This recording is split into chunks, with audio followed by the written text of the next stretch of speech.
ing wayahe wengi kae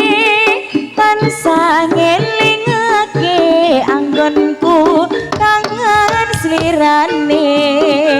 senadyan wong atuh rasa seneng sesandingan sumendale ngati omonganane kelingan tak titipne wujud sajatining tresno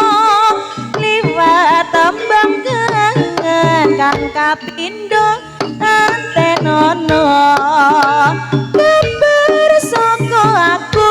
kang kegawa angin wengi bisa dadi tombo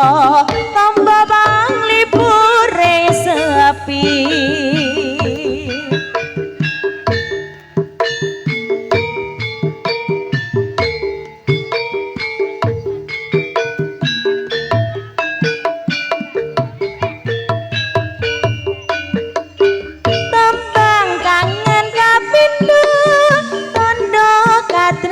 tresnanku iki tak kirimke mung kanggo sliramu tembang kangen kapindho wujud rasa kangen katan bisa lali ono angan-angan ngalamun kang tapi ngelamun mikirne marang wong kang tak tresnani sewi perpisahan muka enggal ketemu nadyan ono tembang tak tulis tondo kangenku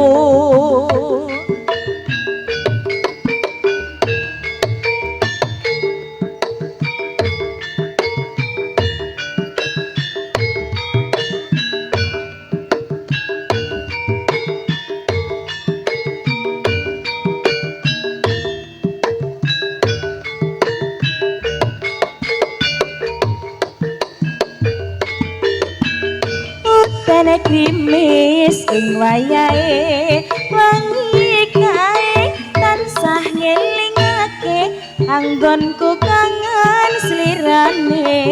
senadyan wong atuh rasa seneng sesandingan tumendale ngati omonganane kelingan tak titipne wujud saja liwat tembang kangen kang kapindho tenono kabar saka aku kang kegawa angin wengi bisa dadi tombo panglipure sepi